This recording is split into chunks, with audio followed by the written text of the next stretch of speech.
even though it's a very important aspiration, which is to get to a point when you're able to do things on your own. But the reality is that we're not there yet. And so we'll have to keep depending on some of these support or some of these aid or assistance from the West to be able to, prosecute some of these critical, sectors like education and health. And here we're talking $150 million US. Now, I don't know you're a former deputy education minister. I don't know where you stand on this. Do you think that, how serious do you find this? Or you think that it's really much ado about nothing? We can survive without this? Because as I did indicate just briefly that we're in a very difficult economic situation. The economy is in a very bad way. In fact, just yesterday we heard the government the presidency actually announced that we're going to be spending independence for the first time at Jubilee House because of our bad fiscal situation. Basically, we're broke. We don't want to use any technical jargons. We're broke. So if we're broke, this is not the time we should be losing. Are we? Yes, this is not the time we should be losing critical financial support. Yeah. I don't know what you make of this. A good morning to you, Moro, my good brother, and a good morning to the respected Ambassador Sampi Yali. Yeah. And of course to our cherished viewers and good people of our South constituency. This is a very important matter. Okay. It's a matter that even occupied most part of the discussions on the floor of Parliament yesterday when the former Minister for Finance, Honorable Amin Adam, raised a statement, and another colleague of mine, Honorable Nana Oseji, they all raised statements on the repercussions and implications of some of President Trump's decisions on Ghana's economy, and specifically to do with USAID and other matters. USAID, in my opinion, since its establishment in 1961 by President John F. Kennedy, has served its purpose in administering international humanitarian aid, particularly in critical sectors of agric, of education and health. In respect of their presence in Ghana goes way back decades.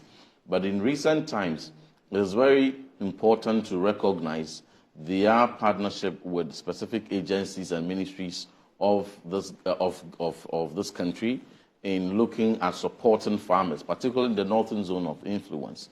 Many farmers have been supported, particularly during drought period, to ensure that they have resilient farming practices and they receive the needed support to increase their yields. They've also been very instrumental in supporting Ministry of Health and Ghana Health Service in their partnership around HIV programs, prevention and treatment, and other critical health programs. On the education side, from 2015, when the early grade reading assessment was conducted, and it turned out that Ghana's education was in serious crisis. And one notable outcome was that only 2% of pupils at P2 across the country, only 2% of them were able to read at grade level. That was critical. For us to have been able to drive it and improve the reading ability of our pupils across the country to 38% in 2023, P2 learners, 38% as per the outcome of the National Standardized Test conducted in 2023. Early grade reading program, which was supported by USAID, was very instrumental in accounting for that improvement. Their learning activity that spanned from 2015 all the way to somewhere 2023 accounted, among other things, for that. They invest heavily in education, and what that did was that phonics-based approaches were supported by USAID in ensuring that teachers were trained across the country in specialized ways where phonics will be used to teach the learners how to read in their local language, 11 local languages, and English as official language of instruction. TLMs were produced, and then we saw it was eventually even acclaimed globally as the best early grade reading program globally. So it was a very important intervention. Now, even subsequent to that, we went on to the G2G level agreement, where we saw the strengthening accountabilities in Ghana education system, SEGI's activity. And with that, key among it was strengthening low-cost private schools, particularly in the northern zone of influence. And this activity from September 2023 is making serious transformations in our local, because there are some places in that part of the country that may not have a public school. And the only way that children in that area would have access to education is a private school. And most of these private schools ought to be supported. We went to the field, a program has started. All this is going to shut down. The health sector interventions is going to shut down, much as the agric interventions is going to shut down.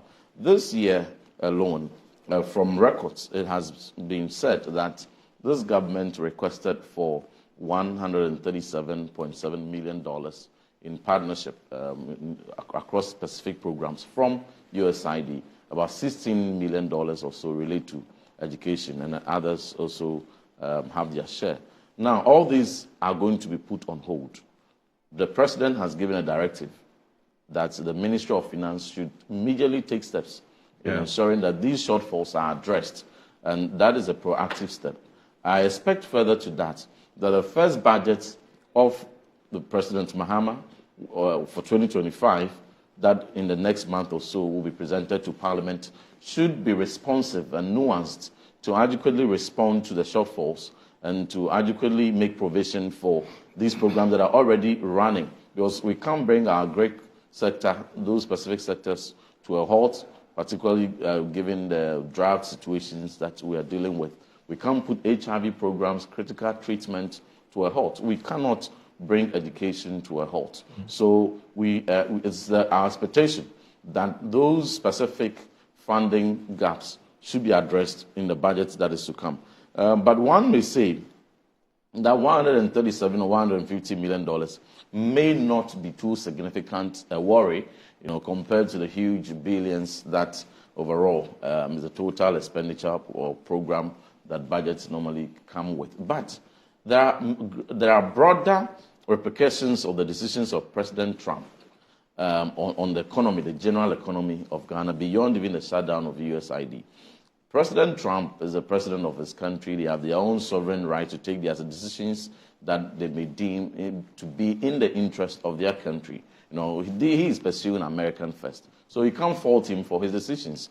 Most of his decisions have had repercussions, consequences on many nations, very big giants, and they're all adjusting, some in reciprocity, also, coming out with tariffs and internal arrangements. But our economy is vulnerable. And so it is a time that we need to take very comprehensive look at the broader economic implications of President Trump's decisions on our economy. For instance, the oil prices are going to go low. And so the oil revenues that we have projected is going to reduce, among other shortfalls that we're going to incur on the revenue side. And this is also a time where indications have been given that certain revenue handles may be removed. COVID levy, e-levy, and betting tax, about 20 billion cedi revenue handles may be removed. That is a very forceful position given by the government. We want to see how all that will play out, and then how revenue may still be improved in a way to create additional streams to come into our revenue stream to offset these shortfalls. But another critical area that we must also look at is the deportation. We have been told that just about 156 Ghanaians from, as the figure given by the Ministry of Foreign Affairs, as deemed to be Ghanaian citizens pending deportation from the United States. The numbers may be more, they may be less, but the most important thing is that even if it's only one person that is to be deported, they ought to be deported in dignity. They ought not to be deported in chains and in shackles like some previous instances were done. And so this calls for very meticulous and diplomatically apt, engagement between the Ministry of Foreign Affairs, the missions, and their counterparts in the United States. This is the time where consular services have to be extended, in most extensive manner to our citizens. For many of the cases, once they are given a right to a immigration lawyer, their cases will be enhanced and they may not even have to be deported. But the traumatizing experience that people go through before they are deported, they are separated from their families, children are taken away from father or mother with no hope of ever reuniting. All these ought to be handled properly, but the only voice of the voiceless Ghanaians in this situation will be the mission. So we expect that more than ever before, they step up their engagement to ensure that if they must be deported, they are deported in dignity and without any violations of the fundamental human rights. So a lot of recommendations have been proffered, and I'm sure that the government will be minded to that, to ensure that what experts have predicted to be the effects on millions of Ghanaians across the sectors of education, agric, and health, occasioned by the decision of President Trump, and specifically in the case of USAID shutdown, should be looked at and contained, the adverse effects ameliorated to a large extent, so that we'll continue to achieve our aspirations as a nation. All right.